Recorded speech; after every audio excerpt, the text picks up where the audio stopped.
हर पंचायत में जिस तरीके के चिराग को लेकर दीवानगी दिख रही है युवाओं में, क्योंकि बिहार जो 15 साल में जितना बिहार प्रताड़ित हुआ है बिहार की जनता, उसके सलूशन के रूप में सिर्फ उभरे हैं तो चिराग पासवान अपने आप को स्थापित करने के लिए किसी को धोखा दे सकते हैं। चाचा ने सिर्फ स्वार्थ, पद और अपने सत्ता के राजनीति की ओर मुड़ गए। उन्होंने 5 सांसद के साथ सत्ता के गलियारों में घूमे। चिराग जी के नेतृत्व में, राजू तिवारी जी के नेतृत्व में बिहार के एक एक बूथ पर हमारे कार्यकर्ता खड़ा हो चुका है। हाजीपुर को लेकर बहुत ही ज़्यादा इमोशनल, भावनात्मक रिश्ते रहे हैं हमारे संस्थापक। कि आज हाजीपुर के एक बच्चा का अगर जन्मदिन है या कोई घर में छोटा से छोटा कोई उत्सव का माहौल है या दुख की घड़ी है तो हमारे नेता वहाँ मौजूद है। हाजीपुर के लिए और हाजीपुर चिराग पासवान जी के लिए पूर्ण समर्पित रहा। 2017 में दिखा दिया, 2022 में दिखाया, फिर 2000 अभी जो 2022 में दिखाया, फिर आजकल विपक्षी एकता पे चल रहे हैं। 2013-14 में गठबंधन से निकल गए। 3 वर्षों तक, पिछले 3 साल से हम लोगों ने सिर्फ और सिर्फ अपने संगठन पर ध्यान दिया। नमस्कार, मैं खुशबू और आप देख रहे हैं बिहार टॉक। आपको बता दें कि अभी हमारे साथ एक बहुत ही खास मेहमान मौजूद है जो कि रंजन सिंह है, लोजपा के महासचिव हैं। आज हम इनसे बात करेंगे कि आखिर क्या कुछ चल रहा है राजनीति, बिहार की राजनीति में। तो सर, आप हमें ये बताइए कि चिराग पासवान को भाजपा इतना ज्यादा वैल्यू क्यों दे रही है? देखिए, भाजपा चिराग पासवान जी को वैल्यू सिर्फ जनता के कारण दे रही है। आज के डेट में जिस तरीके से जनता के बीच में चिराग पासवान जी पॉपुलर हुए हैं, खासकर पिछले 3 वर्षों में जब आप देखेंगे, जितने भी प्रखंडों में, पंचायतों में, गाँव में हमारे राष्ट्रीय अध्यक्ष जी गए हैं, हम लोग विभिन्न कार्यक्रमों में लगभग बिहार के 534 प्रखंड में गए। लगभग 8000 से ज़्यादा पंचायत है, इस पंचायतों में हमने बिहार में घूमा है। हर पंचायत में जिस तरीके के चिराग को लेकर दीवानगी दिख रही है युवाओं में, बुजुर्गों में एक आस दिख रही है, किसानों में एक आशा भरी निगाहें दिख रही है, क्योंकि बिहार जो 15 साल में जितना बिहार प्रताड़ित हुआ है बिहार की जनता, उसके सलूशन के रूप में सिर्फ उभरे हैं तो चिराग पासवान। मुझे लगता है कि जनाधार की ही पूजा है। जनाधार चूंकि हमारे साथ है, इसीलिए भाजपा हमारे साथ है। जी सर, आप ये बताइए कि चाचा भतीजा में चाचा क्यों भारी पड़ रहे भतीजा पर? चाचा, देखिए, चाचा का कल प्रेस कॉन्फ्रेंस आप सभी ने देखा, पूरा देश देखा है जी। जिस तरीके का झुंझलाहट और बौखलाहट है। देखिए, राजनीति में क्या होता है कि आप किसी भी पद के लालच में अपने आप को स्थापित करने के लिए किसी को धोखा दे सकते हैं, लेकिन तब बर्दाश्त से बाहर हो जाता है जब आप जनता को धोखा देते हैं। इन्होंने क्या किया कि जनता को धोखा देकर, चूँकि आप देखेंगे पिछले, अगर खासकर प्रकरण जो 21 जुलाई 2021 से हमारी पार्टी टूटी है, उस समय में जून में हमारी पार्टी टूटी है, जुलाई में हम लोग 5 जुलाई से आशीर्वाद यात्रा स्टार्ट किए हैं। उसके बाद से चाचा ने सिर्फ स्वार्थ, पद और अपने सत्ता के राजनीति की ओर मुड़ गए, और हम लोग, हमारे जो नेता हैं और हम लोग जनता के दुख दर्द की ओर लौट गए। तो हम दोनों के विचारधारा में ये फर्क आ गया। एक सत्ता के सुख के पीछे भागे, मंत्री का पद लिया, उन्होंने 5 सांसद के साथ सत्ता के गलियारों में घूमे।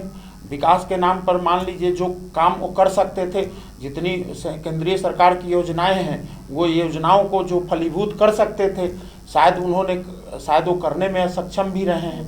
तो इस वजह से, और हम लोग, हमारे नेता जनता की ओर लौटे, तो जनता के ओर जैसे हमने लौटा तो जनता ने हमें देखा कि एक मजबूत विकल्प के रूप में है। तो इसलिए आज चाचा जी अपने ही स्वार्थ की राजनीति के भंवर जाल में फंस गए जी। तो कितनी सीटों पर है चुनाव की तैयारी लोजपा रामविलास की?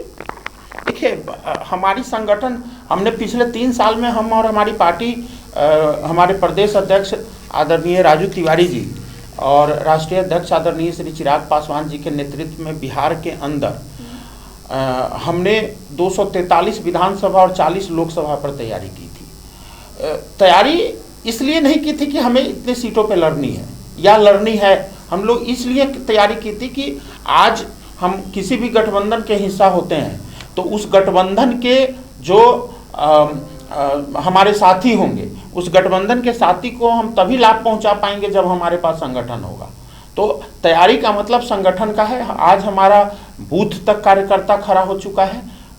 चिराग जी के नेतृत्व में, राजू तिवारी जी के नेतृत्व में बिहार के एक एक बूथ पर हमारे कार्यकर्ता खड़ा हो चुका है और हम लोग पूरी तरह तैयार हैं। हम लोग अपने कैंडिडेट को सपोर्ट करने के लिए और हम अपने जो सहभागी या सहपाठी जो हमारे गठबंधन है उसके कैंडिडेट को बड़ी मजबूती से लोजपा रामविलास समर्थन करेगी और सपोर्ट करेगी। सर, तो जैसा कि आप जानते हैं कि 6 सुरक्षित सीटें हैं, तो फिर हाजीपुर को ही लेकर क्यों बवाल हो रहा है? हाजीपुर, देखिए हाजीपुर पहली बार 1977 में चुनाव लड़े हमारे जो श्रद्धेय संस्थापक हैं स्वर्गीय रामविलास पासवान जी, और तब से लेकर आज तक रामविलास पासवान जी का कर्मभूमि रहा है हाजीपुर। हाजीपुर को लेकर बहुत ही ज़्यादा इमोशनल भावनात्मक रिश्ते रहे हैं हमारे संस्थापक का।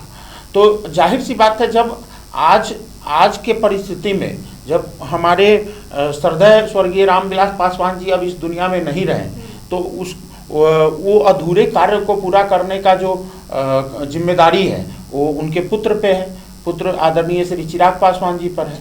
तो हाजीपुर को तो हम लोगों ने प्रायोरिटी में इसलिए रखा है क्योंकि वो कर्म भूमि है, तो उस कर्म भूमि को लेकर हम लोगों को आगे विकास की नई गाथा लिखनी है। हाजीपुर जिस चीज़ से वंचित अब रह गई है, जो चीज़ें हम लोग हाजीपुर में नहीं कर पाए हैं, तो हम लोग चाहते हैं कि हम लोग चिराग पासवान जी के नेतृत्व में हाजीपुर के जनता के सुख दुख में हम लोग पार्टिसिपेट करें।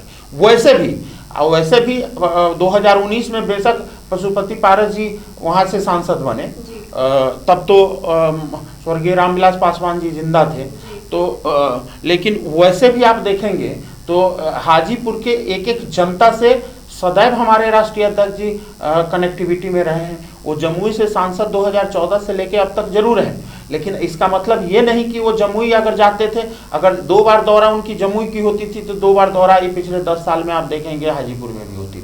अगर 10 बार जमुई जा रहे हैं अगर महीने में, तो 10 बार आप हाजीपुर भी जा रहे हैं। इसका मतलब ये होता था कि आज हाजीपुर के एक बच्चा का अगर जन्मदिन है या कोई घर में छोटा से छोटा कोई उत्सव का माहौल है या दुख की घड़ी है, तो हमारे नेता वहाँ मौजूद होते हैं।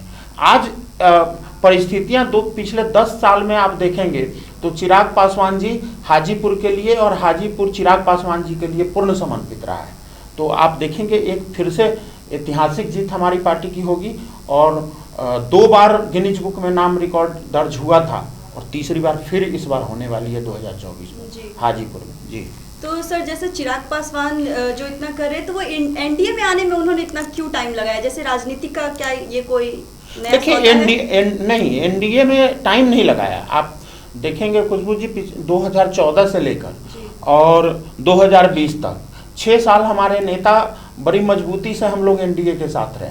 एनडीए के हर एक मुद्दों पर उनके विचारों पे आदरणीय मोदी जी के जो जितने भी क्रियाकलाप है या जो भी समाज के लिए या देश के लिए जितने भी उनके पास एजेंडा थे, उस एजेंडा में मजबूती से हमारे नेता और हम लोग साथ रहे।